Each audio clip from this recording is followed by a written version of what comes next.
Resident Evil.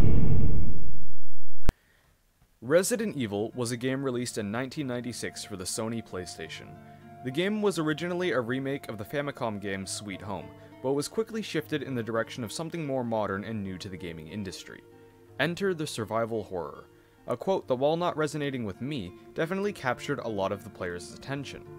Until Resident Evil, a horror game wasn't too popular of a concept, outside of Alone in the Dark, which ended up being an inspiration for Resident Evil and many of its concepts.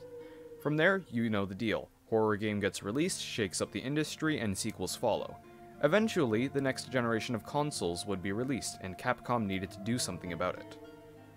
So what would be better than a reimagining of the game that captured so many people's hearts just 5 years prior? The development process would take about a year, with roughly 4 programmers to start off who had very limited experience with the GameCube's hardware. Despite this, they ended up making some of the most cutting-edge models, locations, and full-motion videos that the industry had seen at the time. The game starts you off with being able to select a character. The character you select drastically changes the gameplay experience. They both get different supporting characters and different inventories too. I personally recommend starting the game off as Chris Redfield on normal mode, then starting a new game plus with Jill Valentine on hard mode for the optimal horror experience. Since Chris offers the most in-depth gameplay and horror experience, and Jill generally gets it easier, which is helpful for a first-time hard mode run.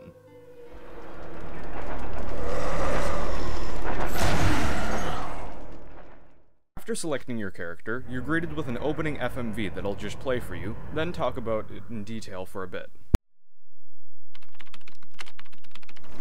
Alpha Team is flying around the forest zone, situated in northwest Raccoon City, where we are searching for the helicopter of our compatriots, Bravo Team, who disappeared during the middle of their mission. Haven't found it yet? No, not yet, Brad. Bizarre murder cases have recently occurred in Raccoon City. There are outlandish reports of families being attacked by a group of about 10 people. Victims were apparently eaten. The Bravo Team was sent in to investigate, but we lost contact. Look, Chris! Bravo Team's helicopter was a derelict.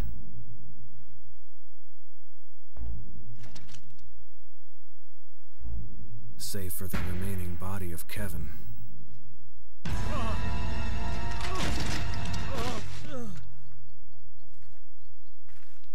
We continued our search for the other members, and it turned into a nightmare.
There are only 3 STARS members left now. Captain Wesker, Barry, and myself. We don't know where Chris is. During the part where Joseph Frost gets ambushed by these dogs, a kind of choir-ish song plays in the background. It kind of shows that the horrors in this forest are on a sort of biblical scale, and not even God can save you from what's to come. Jill's absolutely hopeless expression after trying to save Joseph especially helps out to portray the hopeless atmosphere. Shortly after, when Chris gets her up, the music shifts to a much more upbeat chase theme as you run. It's a good character introduction for Chris, Jill, and Wesker, showing a part of how they're going to be portrayed throughout the story. Once you enter the mansion, someone is missing from your group. If you're playing as Chris, it's Barry, and for Jill, it's Chris. For the sake of this review, I'm going to be leaving out most character-specific cutscenes for later, and talking primarily about Chris's gameplay experience. I will come back to talk about Jill's later. It's just a lot less stilted and awkward to do it this way. A gunshot is heard off in the distance, and you're told to investigate it. As Chris, you're told that Wesker and Jill will secure the rest of the area, and you're sent off without even a firearm. You end up finding the source of it, Bravo Team's Kenneth Baker, but also find something else.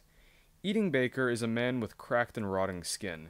Something is off about him, for he doesn't seem to act like a human. After running away from it and heading back to the mansion entrance, Jill and Wesker are nowhere to be seen. From this point, you're mostly going to be on your own, adding to the isolation aspect of the game.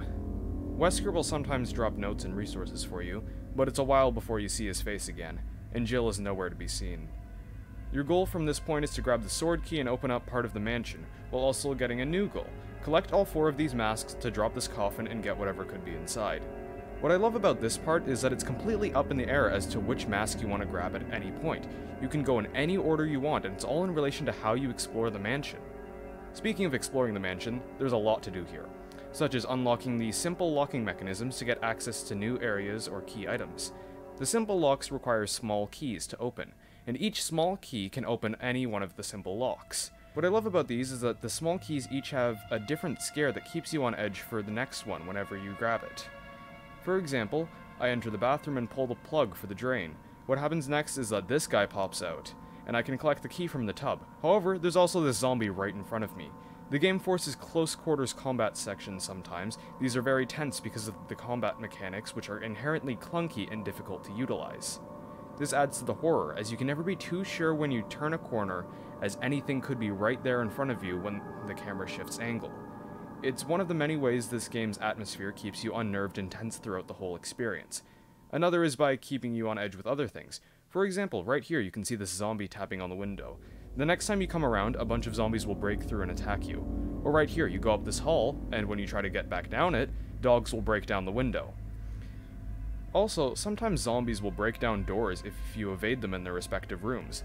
This, along with the lighting that makes it hard to know what's ahead or even right in front of you, contributes to an atmosphere that's absolutely tense and filled with dread. What filled my mind throughout playing the game was, will something happen here? Will more creatures break down a window? If I collect this key item or read this note, will something happen? It adds to the gameplay experience since you cannot tell what could happen when. I like this body right here. In most horror games, this body would be some sort of foreshadowing for it rising again and being an enemy. However, it actually doesn't. It's more of a set piece that makes you question what happened to the people in this mansion, and also can make you a bit anxious for what's to come later. Speaking of the zombies, these things are utterly terrifying. Beyond the obvious fact that you can't really tell how much damage you're dealing to them when they're finally dead, they can also appear out of nowhere, obscured by the camera. They'll never blindside you in an unfair way, but they can shake up how you progress. For example, right here, I know there's a zombie around the corner, but I hesitate and take too long to approach it for a good view, and end up getting bitten instead. It helps make every camera change as scary as possible when you can't even be sure if what's ahead is safe or not. Beyond that, these creatures make the most inhuman and abhorrent sounds possible. They sound like wild animals mixed with something sinister and malevolent. I think these 2 notes put it best. They seek out and destroy all life, and those damn things are pure evil. It's like the literal and metaphorical meaning behind inhuman. They lose their humanity and act like wild beasts. but they also act with pure evil, similar to how a serial killer is considered to act inhuman. There is nowhere that's safe, nothing sacred, you are alone. That is the atmosphere that Resident Evil forms around you. Anyways, during your hunt for the 4 masks, you'll end up finding Richard Eichen. He'll give you a radio and you'll be tasked with saving him from snake venom. Or you could just not. Whether you save him or not doesn't affect the game too much, just if you get his shotgun when he dies later. After collecting all 4 masks and running away from this monstrous snake, you can finally drop the coffin from earlier and get what's inside. There's also a boss fight, which is sure to drain a good 40% of your shotgun shells. Boss fights are important for making sure you don't have many resources going forward, which is incredibly important for the horror of the game.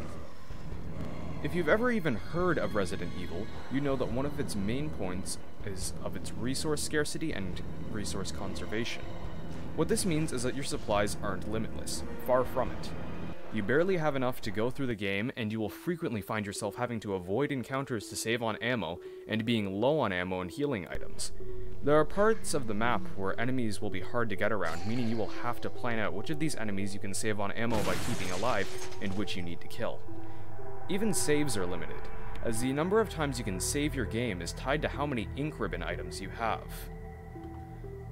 The ink ribbons are a great addition to the game, as it not only cuts down on save scumming, but they also encourage the player to go for long periods without saving, which greatly increases the fear of death, and by proxy, the fear of confrontation by an enemy. Fear of death is a basic fear many of us have, and it can be translated into horror games very effectively. The 2 methods Resident Evil used to amplify the player's fear of death are brutality and the loss of progress. If you do not want to lose your progress, you'll have to save after making it, but you can't save too much or you will lose the ability to do so later by running out of ink ribbons. Dying itself can be pretty gory. The gore and brutality in some of these deaths make me, at least, not want to die, because even thinking about what the character is going through is disgusting. An example of a game that does this excellently is The Witch's House. It's an RPG Maker horror game that, much like Resident Evil, is centered around its atmosphere and puzzles, while also taking place in a mansion. The deaths in this game are as common as they are brutal, with pretty much every turn in the mansion being able to kill you. This makes progressing itself very unnerving, as you can never tell what is going to kill you and how. Resident Evil could definitely take lessons from The Witch's House. Sure, the deaths are brutal and gross, but the animations aren't particularly helpful in conveying it. For example, the hunter here slits Jill's throat, killing her instantly somehow. That doesn't make too much sense. She should be gasping for air and desperately clinging on to life for a bit before dying, but she isn't. This is because the animation is incomplete and somewhat inaccurate, because it was censored, presumably by Capcom or Nintendo. The full animation can be seen in the beta content of the game, which includes a decapitation. This would have helped make the hunters a bit more imposing and generally scary to be around. This is a reoccurring issue with the series that persisted all the way to Resident Evil 7. Anyways, back to resource conservation. A new addition in the game is the Crimson Head, which is a type of zombie that's stronger, faster, and even bulkier. These Crimson Heads are zombies that come back to life after not being incinerated or decapitated. To incinerate a zombie, you can either use Jill's grenade launcher, or a combination of a kerosene container and a lighter on a body. You have a very limited supply of kerosene, only being able to burn a couple of bodies, so you'll have to be using it sparingly, especially since it's very resource efficient, since you have to use 2 of your item slots to fit it. Organizing your inventory is an important part of the game too, as you need healing, weaponry, and key items. During the first part of the game, when I had a lot of key items to use, I actually had to forego extra magazines in my inventory since they used too many item slots. Although I did have ammo stockpiled, this made sure that I didn't feel like I was invincible against whatever was out there. Hell, I didn't even feel like I was safe against it. After the prototype Crimson Head fight, you're given access to the stone and metal object, which can be used to leave the mansion and enter the courtyard. Something you'll find in the courtyard is a cabin. Inside, everything is stated to be used, as if someone is living in it. But there's nobody around. There hasn't been for ages. Who is using this? What even are they? I think the atmosphere in this cabin, and this stairwell here, best illustrate what Resident Evil is. There are 2 main concepts at the core of Resident Evil, as a game and a franchise. Those 2 concepts are horror and mystery. What happened here, and what's happening now? Throughout the game, you can find notes and journals made by people who lived here. They paint a very bleak picture of a lab used to house experiments before one of these experiments, a virus, ended up leaking and contaminating the whole team. From then on, survivors were left to become the living dead or succumb to madness and despair. Reading these events builds on the atmosphere and helps vaguely piece some things together, like the backstory of this mansion, its inhabitants, and what happened with them. Everyone who has the virus suffers greatly. The ones who write about it describe their experiences as they drift into insanity or desperation without even knowing it. Their feelings of hopelessness will eventually rub off on you, as you traverse the maze-like maps without a real destination in mind other than survival, while just barely clinging on to enough resources to get by. Most importantly, it feels real. Every one of these notes feel like they were written by someone who is slowly coming to terms with losing their consciousness and eventually life.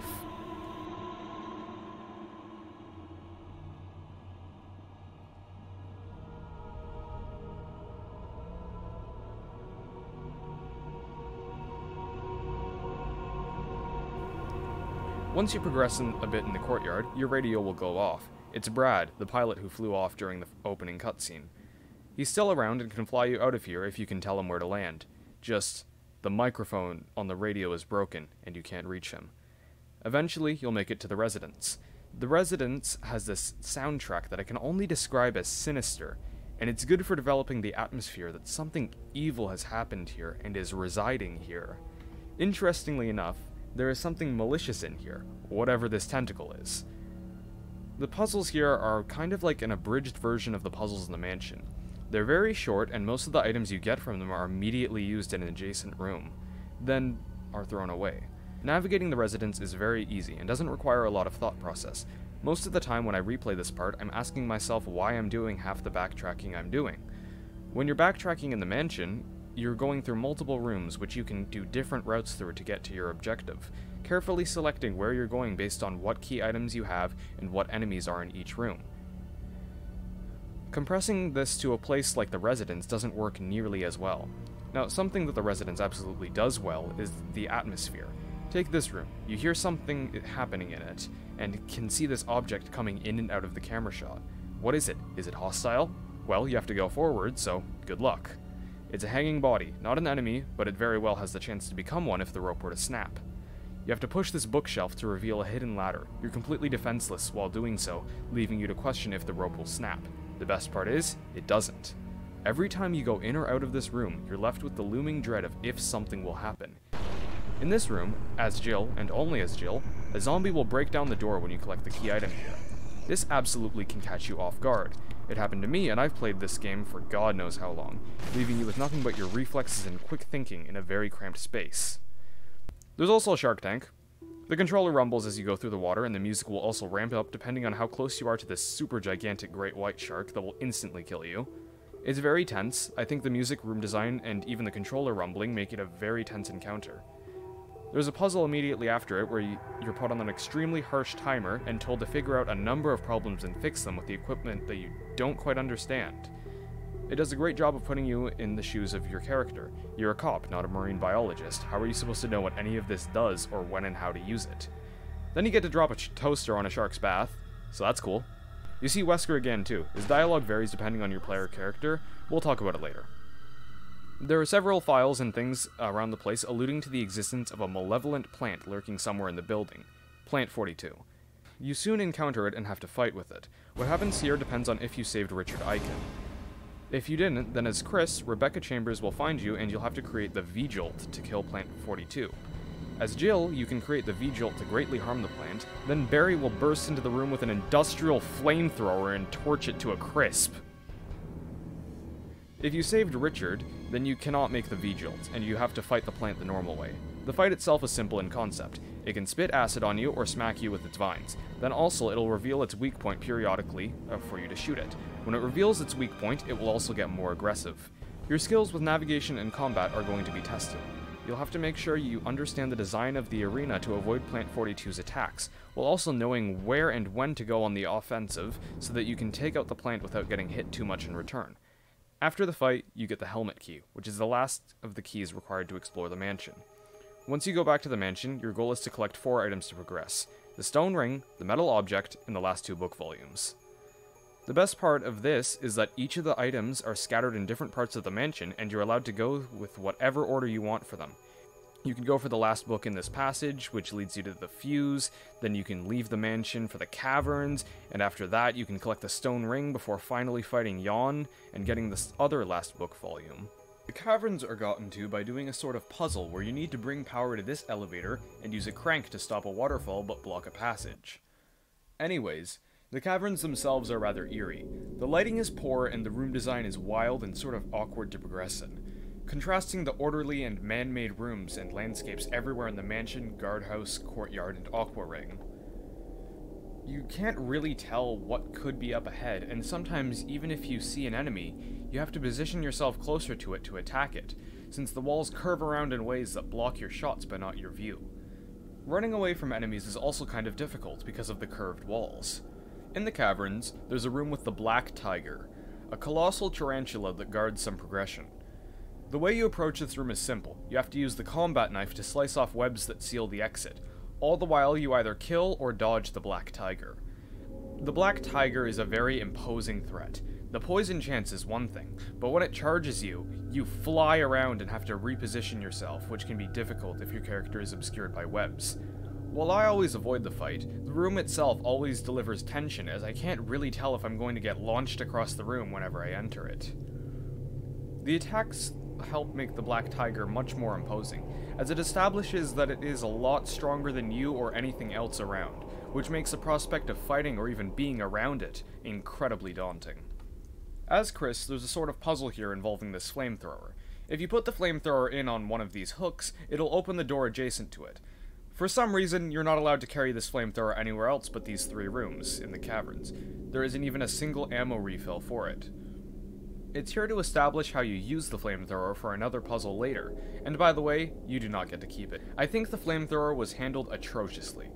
First of all, as Jill, it's just not even there, and you have to figure out why there are 2 random hooks in front of a door later, and how a broken flamethrower you're given matters in relation to them. Secondly, why is Chris not allowed to take the flamethrower? Jill gets a grenade launcher and potentially even an upgraded Magnum. Why can't Chris get a 3rd weapon as well? The grenade launcher is handled well for Jill too. There's only 1 refill for every ammo type it shoots in hard mode. I think that there should have been an extra flamethrower that you can keep at the end of the caverns, with maybe 1 ammo refill in the laboratory lounge, which as Jill would be replaced by fire grenade rounds. Anyways, you take an elevator down and do a puzzle which gets you the broken flamethrower. You're going to be entering this room here twice. The layout is quite simple, but also kind of not. It has a ring-like fork in the road and 3 rooms that connect to it. Lisa Trevor is also in the room. I neglected to talk about her earlier since it wasn't too important, but she's a very good addition to the game. Basically, she moves slightly faster than a zombie and delivers brutal attacks. Your only choice around her is to run away from her. She cannot even be killed. If you attack her enough, she will fall down. However, she'll just get up after a couple of seconds, making it a waste of ammo. In this room, she has a special property that makes the game really interesting. No matter what path you take at the fork in the road, she'll be right in front of you. Your goal in this room is to place a broken flamethrower in these hooks. However, they're not exposed. To expose the hooks, you have to pull this lever, but the hooks will retract after a while. So your goal is to plan out where to spawn Lisa so that you can both run around the room fast enough to place the flamethrower, and so that you don't have to be in close proximity to her. The jagged curves and cramped tunnels in the cave help make sure that you feel extra claustrophobic and directionless while doing this too. By the way, the elevator down to this part is blocked off to you once you get the broken flamethrower. As Jill, Barry just screws off without you, and as Chris, the elevator randomly short-circuits when you get back to it. This helps make you feel like something or someone is working against you and wants you to die down here. Back in the mansion, the second last book volume is on the 3rd floor, and you have to kill Yawn the Snake to get to it. The Yawn fight is quite possibly the best in the game. From a cursory glance, it's quite simple. You run away from Yawn, shoot it, and then make sure not to get hit by it. Yawn hits like a truck and has a very strong mobility, but its biggest strength is its intelligence. Normally, you can bait a zombie that's following you in one path, and even if it becomes faster for it to change direction, it will not shift course. Yawn is different. If you try to bait it into chasing you into, say, one end of this corridor, but go to the other end, it'll shift course and catch you off guard. The fight itself hinges on your mobility and observational skills. It's probably the second most combat-oriented fight in the game, even more than Plant 42.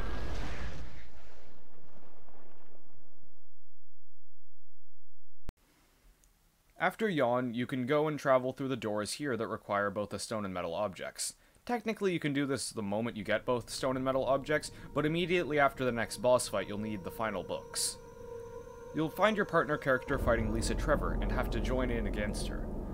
This fight tests your mobility, evasion, and puzzle-solving capabilities. There are lots of ways to approach this fight, too. Your goal is to push all 4 of these pillars off the ledge. You can shoot Lisa until she drops, giving you free time to push all 4 pillars, or you could dodge her attacks. Or you could even bait her into attacking and subsequently dropping the stones herself. It's a very open-ended fight that lets you use your critical thinking skills however you want. It's a great test of the skills you've developed throughout the game. Why did I say critical thinking skills? That's not in the script, it just says thinking skills. Oh god, I sound like my 6th grade teacher. Ugh. The laboratory is the final stretch of the game. It's rather small and has a lot of backtracking and exploration. The camera angles and ambience are great too. Just listen to this. Essentially, it's what the residents wishes it could be. Scattered throughout the labs are MO discs and MO disc readers. There are 2 discs and 3 readers. The 3rd disc is actually in the mansion and can be gotten to before that lab is accessible. The MO discs will open a door that lets you find the other playable character. They're locked in a jail cell and can't be accessed as of now. The laboratory is mostly filled with password puzzles that are kind of boring after the first time, since the moment you learn the password once, you can just ignore the puzzles and go straight for the solution in your subsequent playthroughs. That is, except for the final puzzle, in air quotes. Your last objective before exiting is to restore power to this elevator. The way you do this is simple. Go to the generator, take the fuel cell, refill it, and put it back. However, refilling the fuel cell requires you to go to the other side of the lab, and coming back requires that you cannot run. This puts your skills in navigation, resource conservation, and knowing when and how you can evade enemies instead of killing them to the fullest of tests. Once you restore power to the elevator, you meet up with your partner character and head up. This corridor is eerie and kind of strange. There's steam and gas, and the entire room is tinted in blue, which makes it super hard to see. The ambience noises here also convey something super oppressive and tense. It's like something you have never seen before. The next room has Wesker operating a laptop. This confrontation varies wildly depending on what character you play as, but the gist of it is that he unleashes the Tyrant, the ultimate in bioweapons engineering, and the main reason that this lab, company, and entire scenario even exist. As Chris, he's killed by it. Some people consider this a pretty pathetic death, but I think it's actually very fitting for his character and makes a lot of sense. Tons of files indicate that Wesker is a high-ranking scientist on the Tyrant project. He considers it to be his legacy and finest work. Other files state that the Tyrant is supposed to be disposed of after the outbreak, but also that the bioweapons are to be used for combat tests on the STARS Alpha and Bravo teams. Because Wesker cannot accept the fact that he has to kill his magnum opus, he recklessly unleashes it on the player and is killed while admiring it. The Tyrant itself is a complete wimp. Sure, it looks, sounds, and is imposing, walks faster than a regular zombie, and can obliterate you with a single swipe, but it also doesn't even take a full magnum magazine before collapsing. Anyways, you help get your partner character up, go back down the elevator, and suddenly the entire facility is about to self-destruct. This makes a lot more sense in the context of each character's stories, however the reason for it self-destructing is different depending on which character you're playing as, so that's why I'm not mentioning it. The voice states that all doors are now unlocked, meaning that the other player character's cell is probably open right now. You go collect them and make it up to the entrance of the lab. This is the last stretch of the game. You have one open item slot, the rest should be packed with healing items and firepower. This item slot is important for later. In the last hall, you get another radio transmission from Brad. He's still looking for any sign of life from the Alpha or Bravo teams, but is running out of fuel and can't go on for much longer. You need to fix the fuse on this elevator to open an inventory slot and make it to the helipad. Once there, you can finally signal Brad to get you out of here with some flares. It's daybreak outside, but extremely overcast. The eternal night that has cursed you and your compatriots is over. There's finally a light at the end of this tunnel. However, just like the clouds still obstructing the sun's light from reaching you, there's one more thing between you and safety. The Tyrant comes back. incapacitates the other player character, and now you have 5 minutes to fight it. How the fight works is very simple. Once the Tyrant's health gets to a certain point, Brad will drop a rocket launcher for you to finally end it with. Its health slowly decreases as time goes by, meaning that you can technically just evade it until the launcher is dropped. However, doing so will probably get your partner killed by it, which has a slight impact on the ending cutscene. Attacking the Tyrant is hard. You can position yourself far away or attack it while it's going after your partner. But the Tyrant will exercise the full extent of its strength, charging at you much faster than you can run and delivering a ferocious swing, launching you across the helipad and shaking the very screen you're playing on. The bone-breaking sounds made by you getting hit and the cracking sounds from the Tyrant stretching its arms afterwards only add to the towering presence it has over you. The sheer viciousness of its attacks make the Tyrant the most imposing, threatening, and savage thing the entire game has to offer. Because you can't pack as many healing items as you want, you'll end up brutalized more than you're comfortable with and forced to press on. Even when you get the rocket launcher, the nightmare isn't over. When firing it, there's a delay between starting to aim and being able to fire, meaning that you can't just end the game while the Tyrant's attacking you directly. Even if you do land one of your 4 shots, there's a chance it can be deflected by the Tyrant, and will likely force you to reposition yourself to dodge another attack before trying again. Eventually, you'll land a fatal shot on the Tyrant, shattering it. Brad lands, and everyone from Stars can finally leave, escaping into the safety of the morning sun. Depending on who's with you, you'll get a slightly different cutscene. If you save the other player character, Jill will sleep on Chris's shoulder, likely spurring many a fanfiction writer's interests.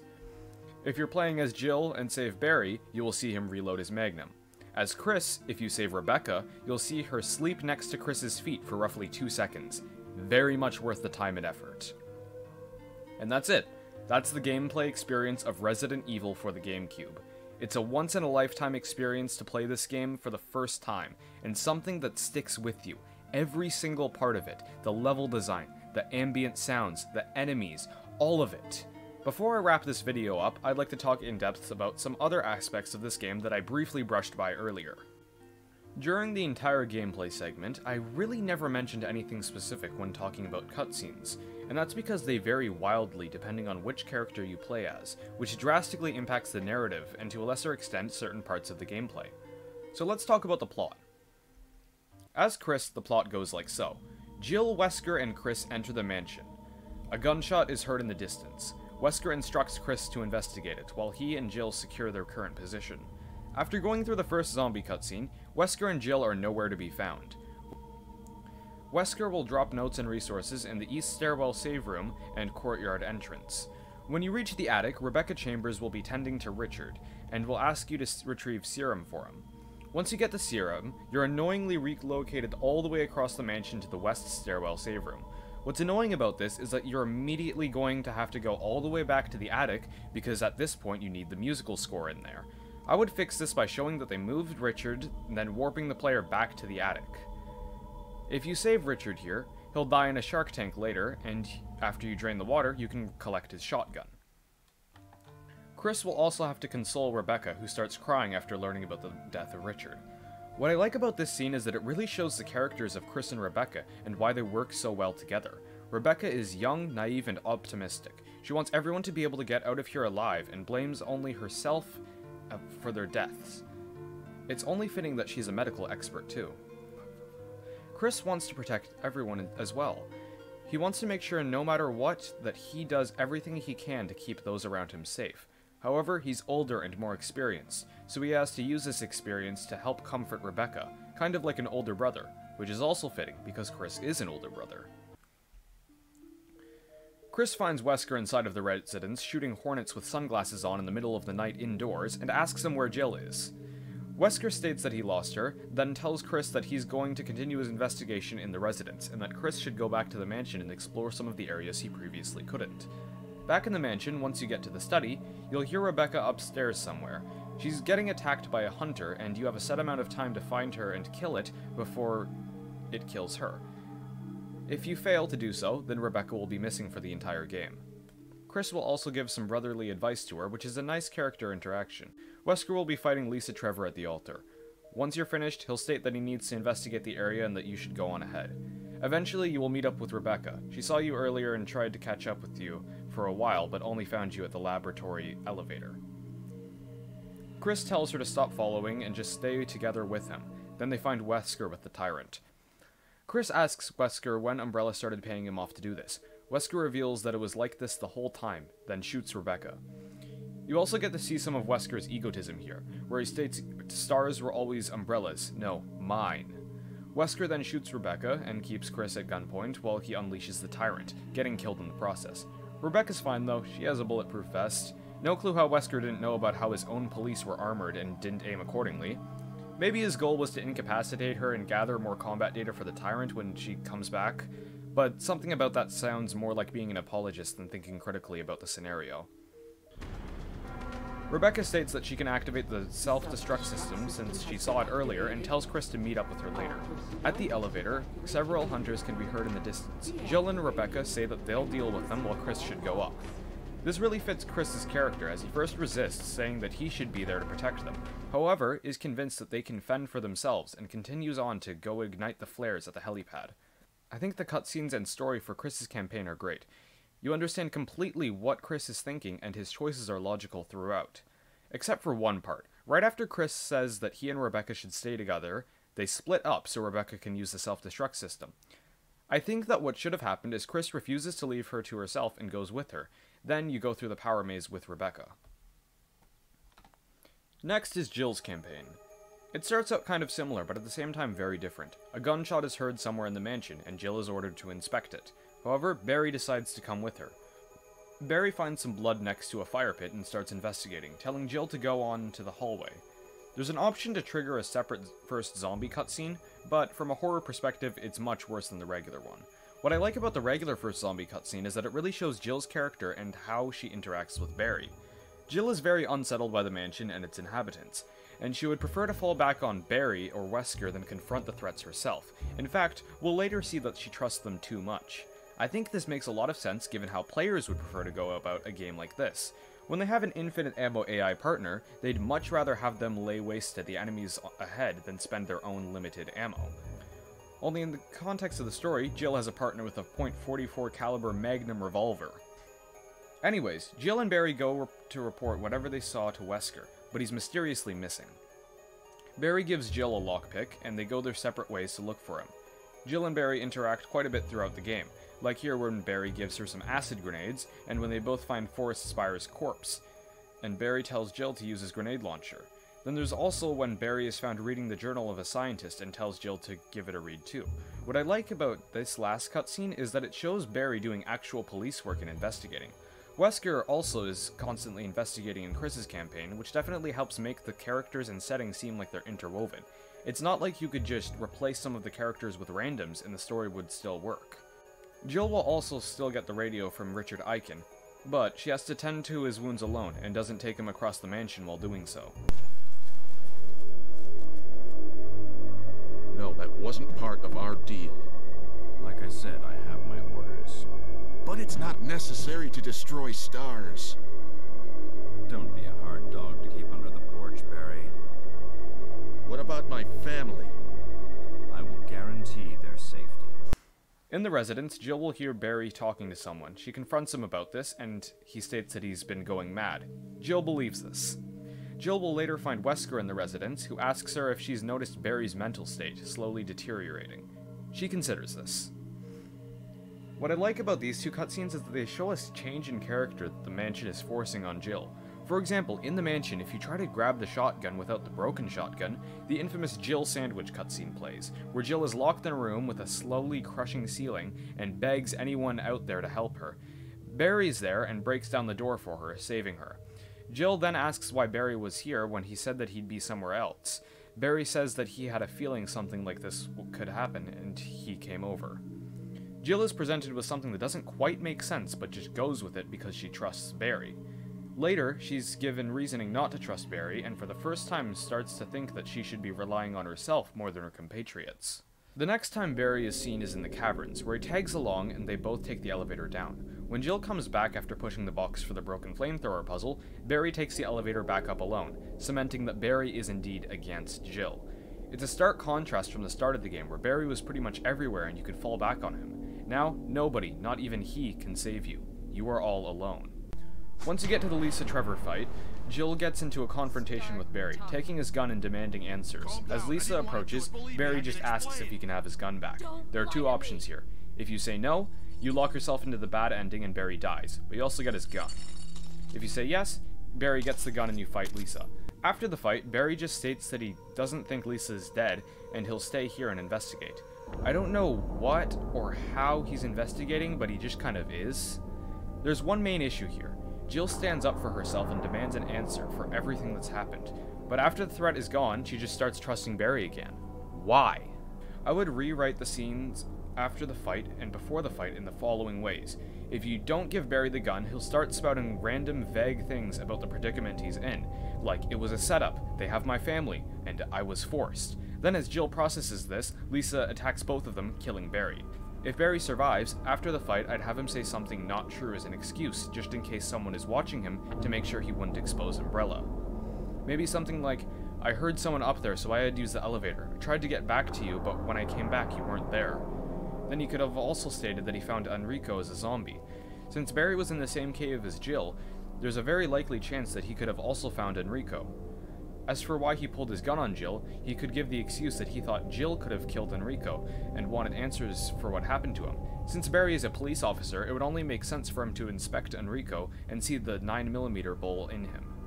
Also, can we have Barry look like he's actually doing something after the cutscene? At the lab, Jill and Barry meet up and go to the elevator to get to the Tyrant lab. Wesker is there and orders Barry to hold Jill at gunpoint, then orders Barry to go off somewhere else while he prepares the Tyrant. He then explains everything that's been going on with Umbrella and Barry's family, who are being held hostage by them. However, Barry shoots the hell out of Wesker and asks for forgiveness from Jill.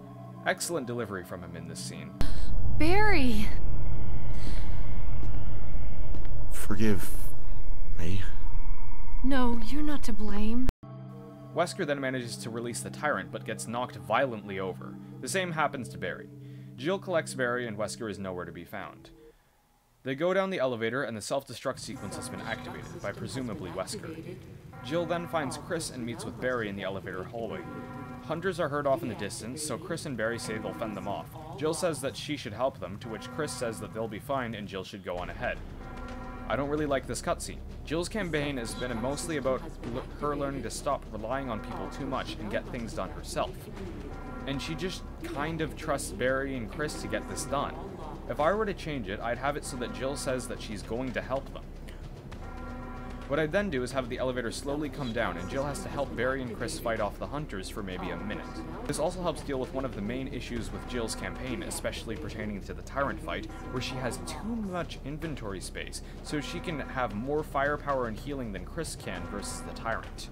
If Jill had to fight some hunters first, then the player would most likely use up a bit of inventory before the Tyrant. Anyways, you know what happens next. Jill kills the Tyrant and everyone flies off into the distance. The end. I really like the plots of this game. They're contained, not overcomplicated, and somewhat down to earth, especially considering the plots of the later games. It's simple because it doesn't have to be anything more.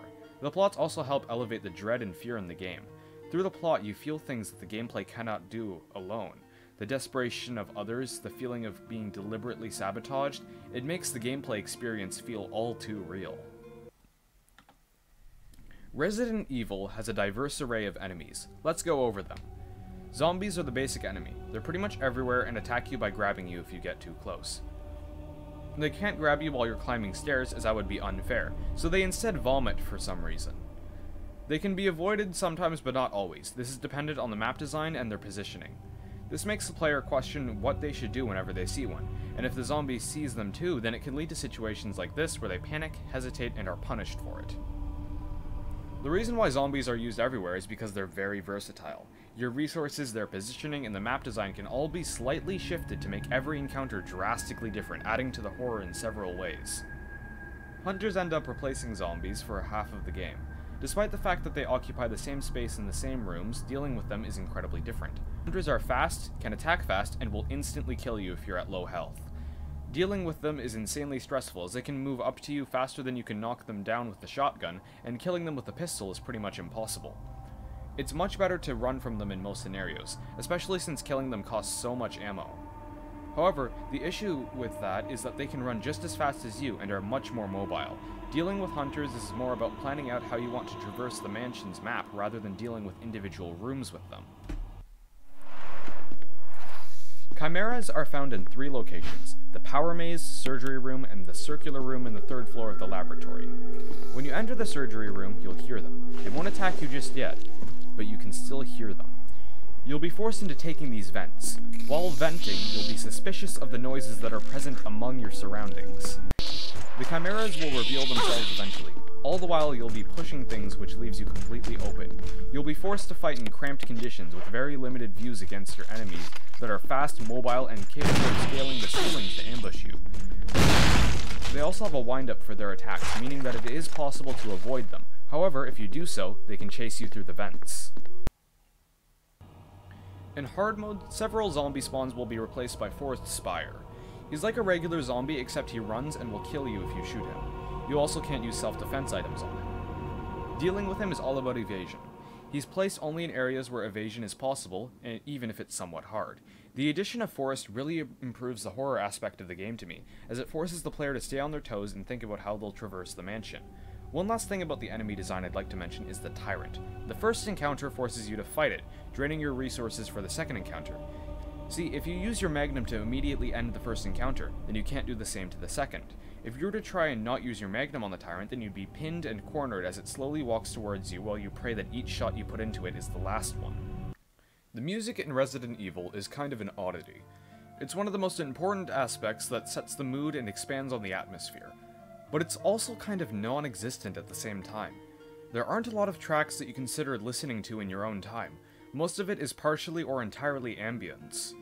The music is good at doing what it does, but most of it isn't something that you'd listen to. It's like the music is the part of a bigger picture of the atmosphere of the game, and really can't function without it, but the game's atmosphere cannot function without the music either. That being said, the main track that people will take away from the game is the save room theme. It's an excellent track that really portrays the game's atmosphere. You feel kind of safe and even comfortable, but there's still the lingering dread of what's beyond the door to this room. It's like a temporary assurance. The music that plays when you're doing puzzles is also very good. You feel somewhat safe doing it because you're mostly doing these puzzles unmolested by enemy threats. But, however, you feel uneasy while being technically safe. Kind of like how I and many others felt incredibly uneasy doing puzzles because of the looming threat of messing something up and dying from a trap. The laboratory's theme is also very good at setting the mood. The track is very dark, dreary, and has a lot of ambience in it. It's like you're exploring a derelict building where nothing inside has been alive for quite some time. Ambience like this is used throughout the entire game. Here are some key areas where I found it particularly unnerving. In the courtyard, while you're walking around, you can hear wind, dogs howling, and sometimes something else. This helps the player feel like anything could be ahead. Are those dogs here with me? What is that other thing? Is something moving? In the first room of the lab, you can hear the whistling of air ducts, dripping water, and the soundtrack. It adds a feeling of emptiness and abandonment to the rooms that kind of tells a story of what happened here without even directly saying anything. In the surgery room, you can hear things moving around and snarling under the soundtrack. It kind of sets you on edge because you don't know where and when whatever's out there is going to attack from. And even when you do know, you don't really know where the chimeras are when they're on the ceiling. You can only hear them clamoring around before it just stops. Also, every single room with a zombie that you can't see, you can hear it breathing and sometimes even walking towards you. Until you can see it, your brain is just rapidly trying to process what to do, which adds severe panic to the situation as you're just waiting for something to happen and hoping you'll be able to get through it. Door transitions are one of the main parts of Resident Evil that people always talk about. It's just a small animation of a door opening. The door animations add a lot of flavor to the areas you explore, giving you an idea of where you are and where you're going. But they're also a small moment of safety. In my first playthrough, I would often bask in the moments I'd get of pure safety in the door transitions, because it was much safer than any room in the mansion. However, this safety is highly limited, as you're soon thrusted into the next room. The time spent in the door transition is also a time to think about what's next and how you can deal with it. The map design in Resident Evil is impeccable. Every single room has been carefully crafted to fit the enemies it holds, but also the atmosphere.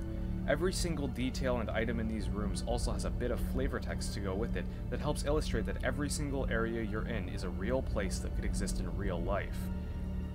The rooms each have their own unique identity, which makes them memorable from both of what they have in them, how they're formed, and what they're connected to.